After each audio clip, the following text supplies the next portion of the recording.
Bonjour, je suis Patricia Chevrillon et aujourd'hui je vais vous parler du troisième chakra qui s'appelle le chakra du plexus solaire.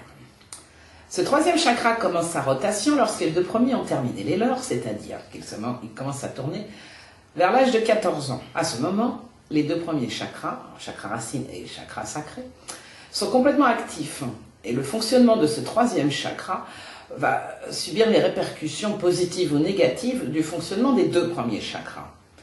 Le troisième chakra est celui du pouvoir, c'est-à-dire la force de caractère, c'est vraiment le chakra de la personnalité. Dans les textes tantra, ce chakra est associé à l'élément feu. Il peut produire les mêmes ravages qu'un incendie qui détruit tout sur son passage car il peut être très violent. Sur le plan symbolique, le deuxième chakra étant lié à l'élément eau, ce troisième chakra représente l'individu qui sort de cette eau avec le feu d'une énergie capable de détruire ou de construire. Pour Carl Jung, ce troisième chakra peut se décrire comme un volcan pouvant entrer en éruption à tout moment. L'énergie de ce chakra agit sur le caractère, l'estime personnelle et sur les émotions, comme l'empathie ou la colère, mais surtout sur la colère. Mis à part le fonctionnement des deux premiers chakras, ce qui peut provoquer le dérèglement de ce troisième chakra est tout ce qui va agir sur le développement de la personnalité. De 14 à 21 ans, une personne sort de l'enfance et devient un adulte. Ce qui va déterminer sa personnalité dépend de sa famille, de ses fréquentations et bien sûr du système scolaire. Si par exemple les parents imposent sans arrêt leur volonté, leur goût personnel à leur enfant, celui-ci ne sera pas capable de faire des choix, d'ailleurs il n'en sera pas libre, il ne pourra pas exprimer ses idées, on l'empêchera de faire ses propres expériences, donc sa véritable personnalité sera forcément modifiée, puisqu'il fera tout ce qu'il peut pour adopter celle que les parents attendent de lui. C'est une situation relativement fréquente, car de nombreux parents espèrent voir leur enfant réussir là où eux-mêmes ont échoué. Et ils rêvent pour leur enfant d'avoir la vie qu'eux n'ont pas eue. Ou dans d'autres cas, si les parents ont réussi, ils veulent que leur enfant prenne la succession de ce qu'ils font, ou qu'ils aient le même talent qu'eux. Le problème est que l'enfant n'a pas forcément les mêmes ambitions que ses parents. Et il peut facilement se sentir diminué s'il n'arrive pas à correspondre à ce que ces gens attendent de lui. Et ce problème est renforcé évidemment par le système scolaire, quand les parents, par exemple, qui ont fait de brillantes études, attendent que leur enfant ait de très bons résultats en classe. Or, si celui-ci n'y parvient pas, les parents sont déçus. Et l'inverse est vrai, si les parents n'ont pas pu étudier, ils veulent que leur enfant puisse avoir cette chance, ce qu'ils considèrent comme une chance. Donc dans les deux cas, l'enfant subit un changement de sa personnalité, puisqu'il est censé faire plaisir à tout le monde.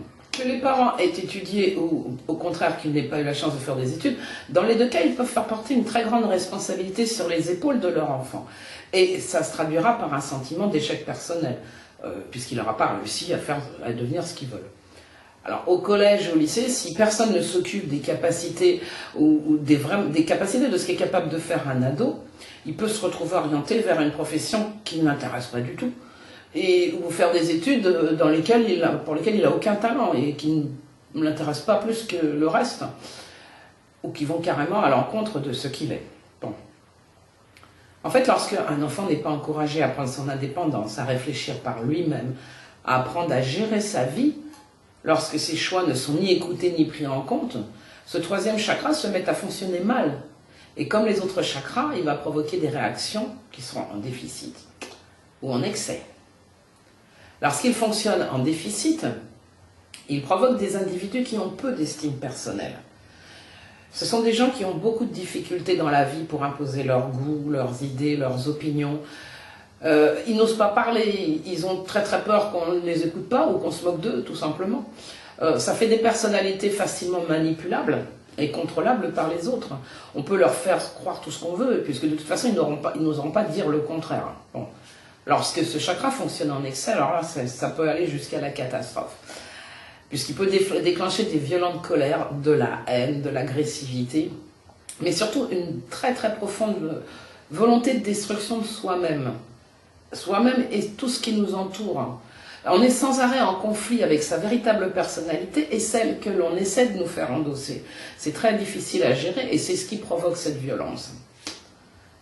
Ce troisième chakra est donc celui qui termine cette période très importante, dans laquelle l'évolution d'une personne dépend entièrement des autres et de son environnement, puisque premier, deuxième et troisième, ces chakras dépendent de ce qui se passe au niveau des parents, de l'environnement et de l'école.